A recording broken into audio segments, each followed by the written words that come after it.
Hello everyone, my name is Windowless, where I talk about music and give my reviews on it. All different types of genres, but mainly the stuff that I follow and keep an eye on. And today is a continuation of a series that I had going on my previous channel, Ribbon Reviews, which I kind of abandoned, but I'm finally getting back to it now. I'm going to be doing my next review for the band Battles. For anyone who's kept up with my original reviews, we're no stranger to Battles. Battles is a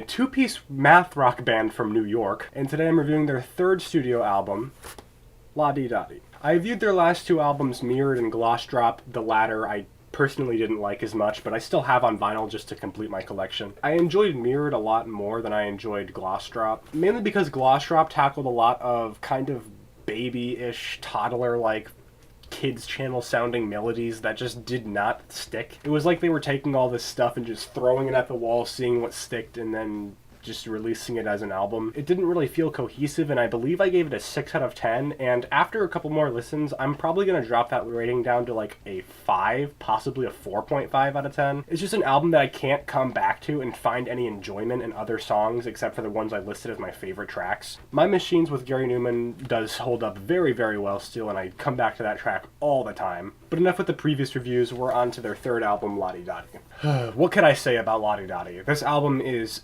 immediate improvement compared to Gloss Drop. It takes the ideas that they were experimenting with on Gloss Drop and like turns them up by 100. It seems like they finally figured out their sound without the vocalist Tyne Braxton. And this whole album consists of no features, by the way, as well, so it's completely Battles' original work. I feel like the features on the last album really kind of pulled away from it because they just seemed so like corporate and like very, very high-end compared to the kind of like status that Battles had put themselves on before, with Mirrored being just like a rock band. Although some of the features were pretty good. Like I said, the Gary Numan feature is absolutely phenomenal, and I still come back to that track all the time. But a lot of the other features didn't really work that well. But with this third album, they really, really improved. This album was released on Warp Records like their other two previous releases, and their next release after this one, which will probably be coming out soon. I want to get this whole thing over with and then do a worst to best ranking of my favorite songs list. This is their second album without Tyne Braxton, and their third studio album, like I said before. This album was made by Dave Kanapka, who was the bassist, who also dropped out after this album, John Stainer, who's on drums, and Ian Williams on guitar, who I actually found out recently was part of the band Don Caballero, which I didn't know until like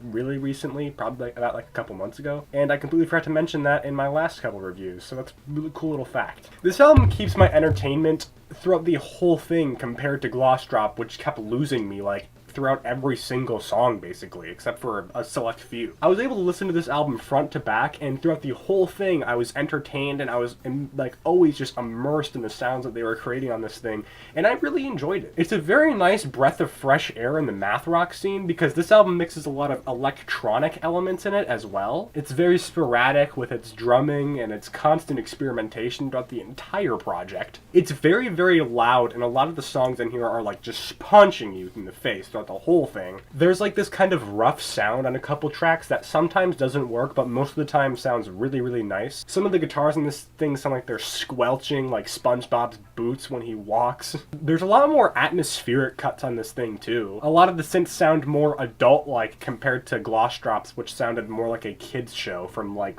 2013. And it also kind of returns to the sound they had on Mirrored just slightly. Like I said previously, there is no collab tracks on here, and most of the songs are all Battles just being themselves, which makes this thing so much better than Gloss Drop. Which is one thing that I really enjoy with albums, is when the artist goes just completely like solo and makes everything themselves. Probably why I didn't enjoy a lot of Skrillex's material, because like 90% of his songs have features. On to some of the tracks. I really enjoyed .com and .net, which are basically two-parters, and is actually the reason I found this band was because I was watching an episode of Off the Air called Shapes, which used, I believe, .com as the intro song to it. And since I heard that track back in like 2019, I bought the vinyl, which was actually one of the first records I ever bought on vinyl. And it's probably why this album has stuck with me so well over the years, is because it's just so nostalgic to me. The song Summer Simmer is probably one of my least favorites on the album because it kind of returns to the sound that they were going for on Gloss Drop, with the more kind of toddler-sounding babyish, like exciting and happy melodies compared to the rest of the album, which is more kind of glitchy and dark compared to their previous releases. Tyne is also a really good one. This one actually sounds like you're listening to the guitar being played in a cathedral from outside, and the rest of the instruments are being played right next to you. It's a really interesting, like, idea for a song, and I understand if people don't like it that much, but I personally find a lot of enjoyment in this one. And it's a pretty shorter cut too, so it's just like quick in and out, and it just takes this idea, puts it on paper, releases it, and it's just really good. Another song I don't really like that much is Flora, Fauna. It sounds like it has two different songs playing on top of each other, and they're both like in different keys. It really does not work at all, I feel like, and it kind of takes away from the immersion that the previous songs had on the album. It's definitely a lower point, and a couple other songs do this, where the songs will try to have like two things playing at once that sound different, but like still mix them together, and it just kind of falls flat on its face every time they do it. But the album does kick off with an amazing starting track, the Yabba, or the Yabba. It's like a 6-minute, massive, just entrancing song, and it immediately shows you what you're getting into with this album, and it's just such a great opener to the album. Another song I want to bring up is Cacio e Pepe. I call it Caca and Pepe, because that's what it looks like it says. This one takes on like the kind of glitchy sound and like micro housey thing that they're going for on this album. It also kind of has an ambient tinge to it, which I really enjoy. And it's really experimenting with what math rock has become over the years. It takes the math rock sound and just completely like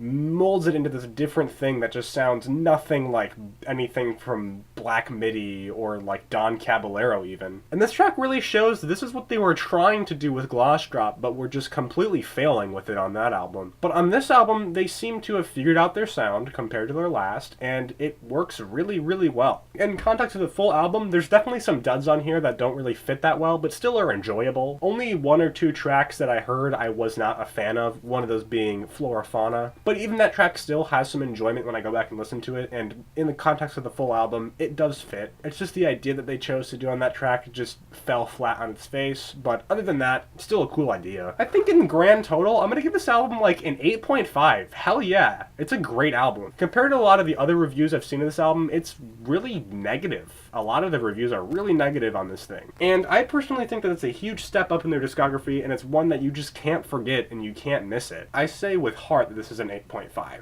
Maybe even an 8.7, close to a 9, but I'm sticking with the 8.5 because I feel like after some long time listening to this album, it does kind of die down a little bit, but not enough to like drastically change my rating. And that's about it for the review. I hope you enjoyed. If you listened to this album, if you liked it, comment. If you didn't like it, I don't know what to do. Just don't listen to it again. I would love to hear you guys' opinions on this, so comment down below what you thought of the album, and if you agree with my rating or not. And with that being said, that's the end of the video, and I will see you guys in the next one.